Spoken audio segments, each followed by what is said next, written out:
walang tira ang asawa ko. Minsan saging na lang kinakain ko. Hanap ko lang ang asawa ko. Alam ko na sa'yo ko na saging, kahit saging na lang. So, bilangin natin para alam mo. Oh, kamay. 1, 2, 3, 4, no.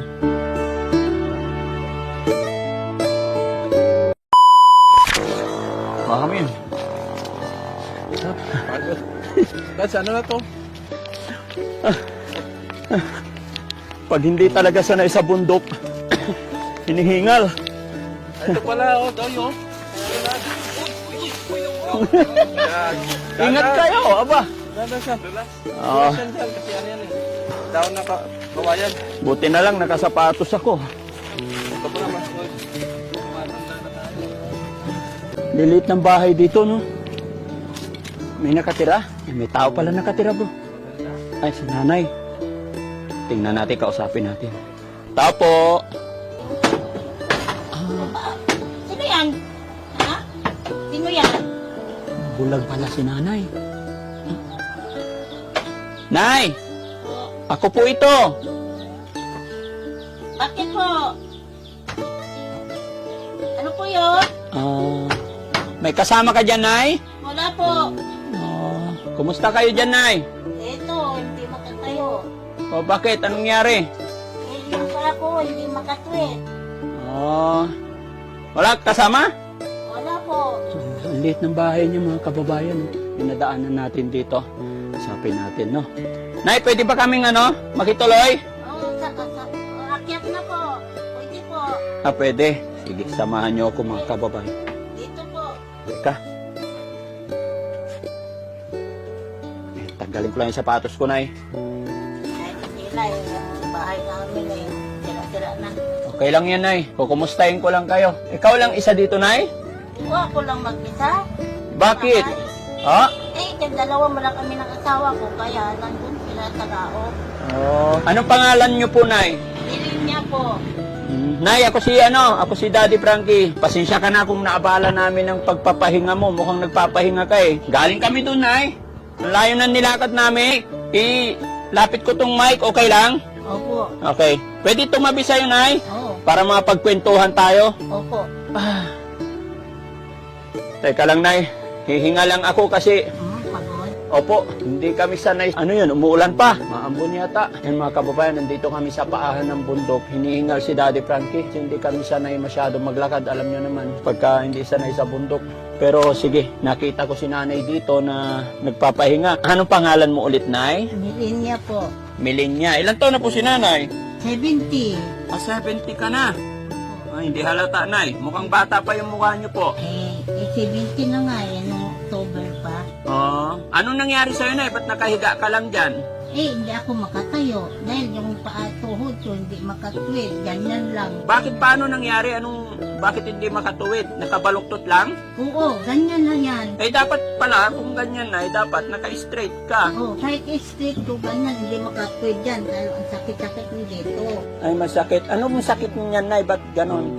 Dati, sa Maynila, yung pinapasukan ko na trabaho, nagluluto. Ako, sinira ka dati. Oo, dati. Nagluluto ako. Opo. Tapos, umalis naman ako doon sa kaya hindi ko na makaya dahil yung kamay ko na nasisira na sa mga kamati, sa mga, may mga umalis naman ako. Napunta naman ako sa isang trabahoan. Opo. Doon nagtagal ako. Pero hindi ako nagluto. Ang inilulutoan naman ko doon nung nakasilin. Kundi hindi na ako nakaano ng apoy. Tapos umuwi naman ako dito sa amin. Sa mga magulang ko. Nay, matanong ko lang, ilang taon ka po nung nagtrabaho sa Maynila? Umalis ako dito ng 25 ako. Opo. Tapos, bumalik ako dito, 38 na ako.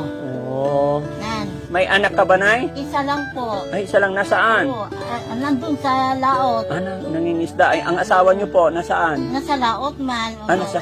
Oo, nangisda. Mangingisda sila? Oo, nag-ano lang sila nung iba, yung piece ng bangka, sumasama lang sila para makakuha sila ng isda. Pang ulam kami. hindi nyo ano? Oo, wala siyang sarili na hanap buhay. Nag-ano lang siya ng makikisakay na lang siya para makaulam kami. Tapos, so wala kami bigas, pupunta naman siya ng bundok No. para makakuha ng kahoy sa asawa ko para may pambili kami ng bigas. Yun, Yung anak mo, Nay, lalaki o babae? lalaki po. Ilang taon na? 31. May pamilya na rin. Oo, 4 ang bata. Pero bakit anong nangyari, Nay? Ba't ganito yung kung saan ang mamasamain, Nay, no? Bakit Oo. walang bintana, butas-butas na? Yun na nga po. Dahil yung kita naman niya, hindi naman namin maano sa pagkain namin. Bili naman na niya ng ano dito, yung trapal. Ay, punit-punit naman palagi. Pag trapal, Oo, trapal ang trapal nilalagay. lang. Nilagay. Trapal, yun ang nilalagay namin dito. Paano yan, Nay? Kung nasa laot yung asawa mo, tapos sabi mo hindi ka makabangon talaga, maghapon ka nakahiga dyan hanggang Oo, hindi, makaupo rin ako. makaupo ka rin. Mm-mm. Tapos, pwede ka ba umupo, Nay? Okay lang, kaya pati mo. Dali lang. Kaya?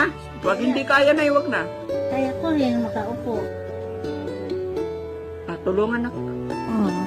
Ganyan, makaupo rin ako. Kaya lang, yung tuhod ko, hindi ako makatayo. Hindi ka makatayo, kaya pagka gusto mo na humiga, higa na lang. Na lang. Ang nangyari Tapos sa tuhod mo, magkain. Nay? Lumaki yung tuhod, no? Hindi, ito talaga, nag-uuling kami. Opo. Tapos pag uling namin, siyempre may init. Opo. Aling, sama-sama ako sa aqua, wala siyang punta na laot sa bundok naman kami. Pagkatapos, yung bata ko maliit pa, ay wala nga hanap buhay ang asawa ko. Ano naman kami nagluluto naman ako ng bibingka. Bibingka. Oo, bibingka. Yung bibingka na yun, di siyempre may init lahat. Yan, ito ang nangyari sa akin. Lumaki. Mm-mm. Tapos hindi na. Baka pasma lang yan, Nay. Pasma, pero nagpatingin ako na doktor, nanghihingi lang ako sa mga mga kamag-anak na magpa-check up ko.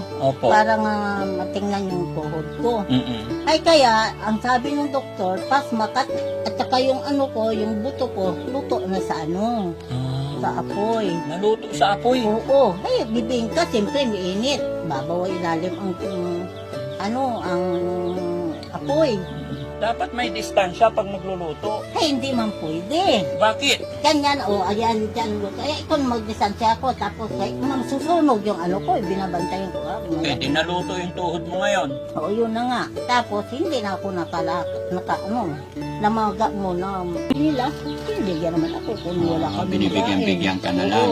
Ang problema ko lang, yung bahay kong hindi ako dakot ako ng dakot naman. Kung saan naman kami pupunta para hindi kami... Paano yan, Nay? Kasi hindi ka na makagapang. Paano kung wala yung asawa mo tapos si CR ka, magpupupo Hindi, ka? mayroon akong arinola. Sa Arinola na lang. Tapos may arinola ako na nakakuan dyan sa ilalim. Nasa ilalim na. Tapos marunong naman ako, ganyan. Gagapang. Hindi, ganyan lang. Ganyan lang. Tapos, ako, upo ako, ganito naman. Oo. Na, Sige na, okay na, Nay. Baka malaglag ka, mabalian ka lalo. yung dati talaga, wala akong kasama dito. Ay sabi ko, tulungan ko naman yung katawan ko, makatay ko. Naku, lalapag ako dyan, wala akong kasama, sigaw ko ng sigaw. Nagsisigaw ka. Sige, Nay. Salamat sa kwento mo. Napadaan lang kami, nasilip lang kita. Ako po si Daddy Frankie. Dahil nakakwentuhan kita, may ayuda ako ibibigay sa iyo. Ay, salamat po. Malakas pa mata mo, Nay? Hindi ako makakita eh. Hindi ka na makakita? Oo, hindi ko makita kung ano yan. Ito, Nay. 1,000. Tignan mo nga. 1,000. Hindi ko nga makita eh. Hindi mo na makita. Hindi ko na talaga makuha ng number. Hindi ko na makita. Hindi mo na number. makita. Kahit dalawa? Akala ko Hindi, talaga. nag-uusap tayo, Nay. Tingin ka ng tingin sa Ay, akin. oo, yun lang nga. Pero malabo. Malabo. Malabo. Hindi ko makita kung ilan ito. Tinatanong ko na sa mga apo ko. Sabi ko sa apo, magkano to? Sabi naman ng apo ko na isa, ng 20 pesos na, Nay. Nanay mo tawag sa akin. Ito, 100 na eh. Ilang taon ka na po, Nay, na hindi na nakita? Mga 3 years na siguro. 3 years? Nay, hawakan mo yan, Nay. Isa pa. Para marami kang pambili. Ay, wag ko lang kung magkano to. Ha? Hindi ko alam. Bahala na. Basta tignan mo eh. Hulaan mo na lang. O, isa pa. Iwan ko nga kung magkano to, hindi ko nga po makita. Problema mo na yun, Nay. Binigyan na kita. Isa pa. Oh. Ilan na? Apat. Apat. Oh. Lima. Oh. Lima. Anim. 6,000. 6 na po. Oh. 7. Oh. O 7. 8. Oh. 8 po. Ilan na to? Ha? 8. Oh, ilan na yan? Ay, 8,000? Hindi ko alam pa. Isa pa. 9. 9. 10. 10. Aninagan mo, Nay. Hindi ko nga makita. Hindi ko talaga makita. Ayan, sa maliwanag. Wala talagang na mata ko. Sa kabila, Nay, kabila. Tingnan mo. Ay, hindi talaga ko makita. Hindi mo makita? Tagbi-20 yan, Nay. Ewan ko lang, hindi ko makita eh. Tagbi-20. Pambili mo lang ng bigas, Nay. Ay, salamat po. Oo. Pagpasensyaan mo na yan, yan lang nakayanan ni Daddy Frankie. Kahit kunti lang, basta magpagkain na ako. Ha? Minsan nagugutom ako, wala akong mabili. Wala yung tira ang asawa ko. Minsan saging na lang kinakain ko. Hanap ko lang ang asawa ko.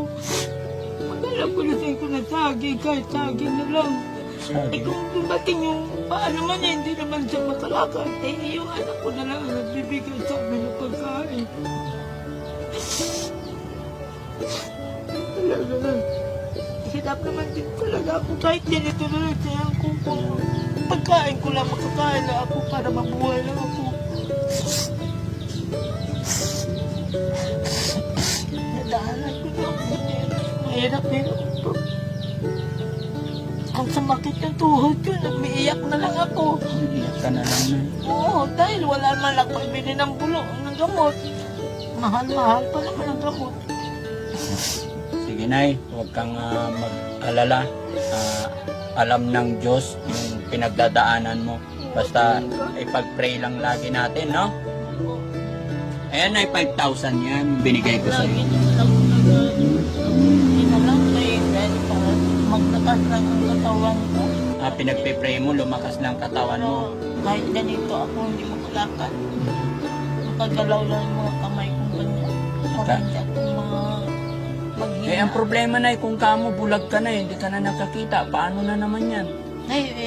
Yung magbigay sila sa akin ng ulam at saka kanin, yung inaano ko lang kung ginaganyan ko kung saan yung ulam, kung saan yung kanin. Oo, talaga. Mahirap ba yung ganyang sitwasyon na? Oo, mahirap talaga. Kahit 5 ganito ko, kung kita kayo mata ko, makakita lang. Mas maganda sana, no, kung nakakita. Oo. Pero akala ko talaga kanina, kasi lumilingon kapag ganyan. Akala ko, nakikita mo ko. Ano lang eh. Yun lang ang naanohan ko. Makikita ko lang may tao. Sana, Nay, makapagpagamot ka, no? Sana may papachika. Dagdagan na lang natin, Nay, para... Patika po. Patika pa po. Nay, another 5,000. Tagwa 1,000 yan, Nay. Bilangin natin para alam mo. Kamay, 1, 2. Ayan, pagkakaiba ng 1,000, Nay, makinis. Ito yung 500, medyo magaspang. Ha? Hoy, nakita mo ang kulay. 3, 4. No. Salamat sa Diyos. Salamat na sa inyo. Walang anuman, Nay, para sa iyo yan. Bigay ni God yan. Blessing galing kay God. Ha? Pasalamat din ako sa inyo. Opo. Dahil kayo napunta kayo dito sa amin. At saka yung asawa ng ko, yung asawa ng bata ko. Siyempre, naman ninyo ako para ako mabuligan, matulungan naman. Basta Nay, basta wag ka lang mawala ng pag-asa. Tuloy lang tayo, no? Habang may buhay, may pag-asa. Ayun na nga eh. Basta Basta importante hindi tayo nakakalimot kay God. Malay mo, di ba? Na ito yung gabi. Ito yung ano na lang. Ganito. Hindi ka ba ano dito na paggabi malamig, mahangin no? Walang big. Lagyan naman ng ano dito, yung trapa. Lalagyan ng trapal. Oo. Sige, Nay. Sako, yung sako sa ano. Sako-sako. Paano yan, Nay? Sako-sako lang, baka pasukin ka ng aswang dito. Wala, mabahala na siya eh. Matanda naman ako. Hindi naman nila ko kaya kainin. Hindi ka, yung matanda na hindi na kinakain ng aswang? Maano naman, makunat. Makunat na. Anong gusto ng aswang? Bata pa? Bata pa, para madali na lang kainin. Mag-ingat ka pa rin, Nay, kasi syempre pag kinagat ka ng aswang, masakit. Ano yan, ganito na ang katawan ko, hindi pa nga ako nakakita ng aswang sinasabi. Ay, ganun, di ka pa nakita Ay, aswang? lakas pa ako. Punta ako ng Balani, mag-isa lang ko. Wala naman. Wala. No, kasabihan lang pala yun, no? Oo. Kasi nung maliit pa ako, Nay, nung bata pa ako, ganyan lagi ang panakot nila sa amin eh. Sabi nila, may aswang dyan, huwag kang pupunta dyan. Ay, wala. Tapos yun, sabi-sabi nila, Kahit gabi lumalakad ako na wala akong kasama. Oo, wala naman. Punta ako ng Lasyaw, humingi ako ng ulam. Ng gabi. Mag-isa. Uwi man ako mag-isa. Kaya nga, kasabihan lang yon. Kahit nung papunta nga ako dito sa Kapi, sabi ng mga taong nakaalam, mag-ingat ka dun ha, kasi maraming aswang. Hindi naman ako. Sabi ko, nung una, syempre, kasi first time kong umabot dito, kinakabahan din talaga ako, natatakot ako, sa totoo lang, honestly. Pero nung dumating ako dito, wala. Parehas naman pala ka. Ako parehas din dun sa probinsya namin, normal lang. Nagkataon malayo lang sa Kabiasnan. 70 years na ko. Oo. Wala akong nakitang aswang. Baka ikaw ang aswang, Nay. Nay. Joke lang, Nay. Pinapatawa lang kita, Nay, ha? Kahit ako naman na hindi naniniwala kasi wala rin ako nakita, no? Nakita eh. Sige, Nay. Salamat, ha? Ay, salamat din. Mag-ingat ka po parati. Hindi na kami magtatagal. Mamaya-maya, magabi na. Oo. Ha? Salamat, Nay. Ay, maraming salamat. Ingat. Tawa kita. Ha? Salamat kita ako. Magkakain ako. Sige na, Nay. Huwag ka na umiyak, Nay. Akin. Para makatulong man sa akin. Opo. Salamat sa Diyos kasi nakita ka namin, nadaanan ka namin. Napakabait talaga ng Panginoon dahil itinuturo niya sa akin yung mga taong dapat tulungan. Kaya pasalamat tayo kay God lagi, Nay. Oo. Ako man ay kasangkapan lang ng Panginoon. Sa ipag-pray lang natin na maging malakas yung pangangatawan natin parati. Kahit anong hirap, lalabanan natin. Lahat tayo may mga struggle, may mga pagsubok talagang pagdadaanan. No? Opo. Sige, Nay, huwag ka na umiyak, Nay. Ayaw ko umiiyak din ako minsan eh. Ha? So, ayan mga kababayan, mga kabarangay, medyo napahaba yung kwentuhan namin ni Nanay. Maraming salamat na naman muli at si Nanay na aking nadaanan dito at naabutan natin ng tulong. Siyempre, bago matapos ang video ito, magpapasalamat din ako sa Team Rise Above. Ayan, sa kanila po galing yung another 5,000 na binigay ko kay Nanay. Ay, salamat din. Opo, Nay. Salamat. Shoutout po sa atin lahat, lalo-lalo na kay Tita Honey S. Ayan, God bless po sa atin lahat. At sa buong Team Rise Above. Mabuhay po tayong lahat. Thank you po. Medyo pagod na si Daddy Frankie, mga kababayan. Thank you po.